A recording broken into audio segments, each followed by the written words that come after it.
देखिए ये जो क्वेश्चन है रेशियो एंड प्रोपोर्शन चैप्टर का क्वेश्चन है। इसमें लिखा हुआ है कि A/B equal to 2/3, B/C equal to 4/5, C/D equal to 1/2 and D E तक है 3/4। और आपको कहता है कि ABCDE का रेशियो कितना होगा। तो इसको कैसे आप बनाएंगे? सबसे पहले A है तो A का वैल्यू फाइंड करते हैं। ठीक है, आपको क्या करना है, A खोजना है। इस दोनों, ये पहला पार्ट है आपका और ये वाला B इधर BCDE दूसरा पार्ट है। तो आप सबसे पहले क्या करेंगे, पहले पार्ट में खोजेंगे। ठीक है, तो पहले पार्ट में आप खोजिए, आपका है A है। ठीक है, तो A है सबसे ऊपर में। तो क्या करना है, ऊपर से आपको नीचे की ओर जाना है। तो A से आप जाएंगे नीचे की ओर। ठीक है, तो पूरे नीचे तक जाना है, A से चलना है, नीचे तक जाना है D तक, जहाँ तक आपका लास्ट होगा वहाँ तक जाएंगे और सबको गुना कर देंगे। तो आप देखिए 2, 4, 1 और 3 गुना कर दीजिए। 4 दूना 8, 8 तिया 24, यानी A की वैल्यू 24 निकल गया। अब क्या करना है, B का वैल्यू निकालना है। B ढूंढेंगे। ठीक है, ऊपर में B ढूंढेंगे, कहाँ पे है, आप देखिए B यहाँ पे है, एक B यहाँ पर भी है, एक B यहाँ पर भी है। तो जब पहली बार जहाँ पर मिलता है वहीं से स्टार्ट करेंगे। ये B यहाँ पर है। ठीक है, तो B यहाँ पर है, यहाँ से आप चलेंगे तो कहाँ जाएंगे, B यहाँ आएंगे और फिर उसके बाद नीचे तक आना है, यानी कि BCD तक आ जाएंगे। यानी कि आप चलेंगे 3 से 4, फिर 1 3, 3 चौका 12, 12 तिया 36। B का वैल्यू भी निकल गया 36। अब C का निकालना है। C आप ढूंढिए, कहाँ पे C है, C आपका यहाँ पे है। तो यहाँ पर है तो ऊपर से ही चलेंगे। ठीक है, B से चलेंगे तो B से आएंगे C, फिर इधर C और उसके बाद नीचे तक आएंगे। यानी कि आप चलेंगे B से C, फिर इधर C और D, यानी कि 3 से चलेंगे आप 5, 3 5 15, 15 में 1 से गुना करेंगे 15 और 15 तिया 45। ये आपकी वैल्यू C का निकल गया। उसके बाद D का निकालना है। तो D कहाँ पे है, D है आपका यहाँ पे। तो ऊपर से चलिए। ठीक है, BCD और फिर इधर D।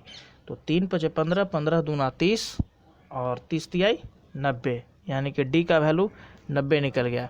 E का वैल्यू निकालना है। तो E कहाँ से चलेंगे आप, E यहाँ पर है तो ऊपर से ही चलेंगे, BCDE, यानी कि 3 5 15, 15 दूना 30 और 30 चौका 120। ये वैल्यू आपका निकल गया। ठीक है, ABCDE।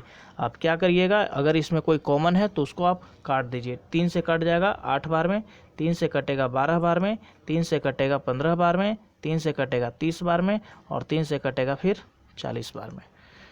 ठीक है, अब जो है शायद ये नहीं कटेगा। ठीक है, किसी से नहीं कटेगा। तो यही आपका वैल्यू निकल गया, ABCDE का वैल्यू। अगर इसी में सवाल रहता कि निकालना है A/E बराबर क्या होगा, तो A को आप उठाएंगे 8 को और रेशियो E कितना है 40 है, तो यहाँ पर 40 रखेंगे और दोनों को काट देंगे। 8 5 40, यानी कि AE का रेशियो है 1/5। अगर इसी में रहता A/C निकालिए तो 8 15 हो जाता। BC का कहेगा तो 12 15 है, दोनों को काट देंगे। ठीक है, B और C का रेशियो हो जाएगा 12/15 और 3 से इसको काट देंगे, 3 चौका 12, 3 5 15, 4/5। ठीक है, तो ये तरीका है आपका रेशियो निकालने का और ये इम्पोर्टेंट भी है। ठीक है, अक्सर एग्जाम्स में पूछे जाते हैं। चलिए इसी पर मैं एक और सवाल ले लेता हूँ, दूसरा बनाता हूँ, उसको आप लोग देखिएगा। ठीक है, खुद से भी ट्राई कर सकते हैं और मैं किस तरह से कर रहा हूँ उसको आप देखिएगा। ठीक है, बिल्कुल इसी तरह का क्वेश्चन है।